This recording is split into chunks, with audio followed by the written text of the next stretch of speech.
Dear students, today we will discuss control unit design. There are two major types of organization for designing a control unit. The first organization is hardwired control unit and the second organization is microprogrammed control unit. In case of hardwired control unit, as the name suggests, the control logic is implemented with the help of hardware like gates, flip-flop, decoders, multiplexer, sequencer and many more digital circuit. Whereas in case of microprogram control unit, the control logic is implemented with the help of small programs and these programs are known as microprograms.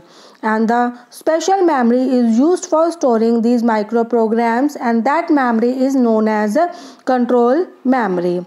Today we will discuss hardwired control unit. So first of all, the hardware control unit consists of two decoders, sequence counter and the number of control logic gates. We will discuss this by showing this diagram. Here you can see that the control logic, control unit consists of two decoders. There are two decoders, one of size 3x8 and another is of size 4x16. There is one sequence counter. You can see here below a 4x16 decoder there is a 4-bit sequence generator or sequence counter SC. The sequence counter is of 4-bit, that means output of sequence counter is 4-bit and the output of sequence counter is input to the decoder. Decoder will receive 4 inputs and produce 16 outputs and these outputs is from T0 to T15. T0 to T15 are the timing signals generated by sequence counter. Now at the top you can see there is an instruction register. Instruction register will store the instruction which is fetched from memory. Instruction register has 3 parts. 0 to 11 is the address part, 12 to 14 is the opcode part and 15th is the mode bit part.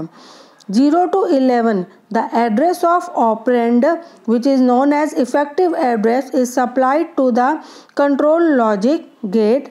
Actually the actual calculation is done in the control logic gate. So we will supply the address of operand that is from 0 to 11 to the control logic gates. 12 to 14, these 3 bits are the opcode bits. These 3 bits are supplied to a decoder. When we supply 3 inputs to a decoder, then it will produce 2 raised to power 3. That means 8 outputs, D0, D1, D2 up to D7. So these are the 8 outputs of decoder which are supplied to the control logic. At a time, one of the output is activated from D0 to D7. The 15th bit is supplied to a special flip-flop I and this I value is again supplied to the control logic gate. Now the 12 to 14 bits, this opcode bit will decide which type of instruction it is. If the opcode is from 000 to 110, that means from 0 to 6, then any one of the operation D0, D1, D2, D3, D4, D5 or D6 is activated. If any of them are activated from D0 to D6, then it is a memory reference instruction. In this case, the I bit, which is actually the 15th bit, will specify whether the instruction is direct address instruction or it is a indirect address instruction. If it is a MRI, that means instruction opcode is from D0 to D6 and value of I is 0, then it is a direct address instruction. That means 0 to 11, which is the address part of the instruction, is the effective address where actually operand reside. But if the value of I is 1, then it is indirect address instruction. That means address part will contain another address that is actually the effective address of the operand.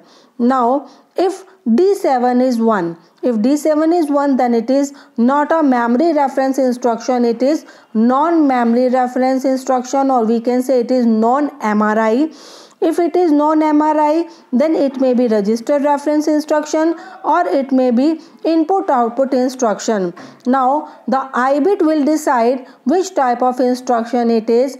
If D7 is 1 and I is 0, then instruction is register reference instruction, and 0 to 11 bit will specify the register operation. In that case 0 to 11 is not the address part. Similarly, if D7 is 1 and I is 1, then it is going to specify that it is a input output instruction, and 0 to 11 part will specify the input output operation. So these decoder I, all these inputs are supplied to the control logic. The control logic will perform the operation depending upon the result that is obtained from the decoder, whether the instruction is MRI or it is non-MRI. For each instruction, whether it is a MRI instruction or it is a non-MRI instruction, the sequence counter with the help of 4x16 decoder will produce timing signals. The clock signals are generated from T0 to T15. After T15, it will come back to again T0. So timing signal generated are T0, T1, T2, T15, T0, T1, T2. This is in a cycle. Also you can see that in sequence counter there are 3 inputs. One is clock, that is for clock input. Next is clear.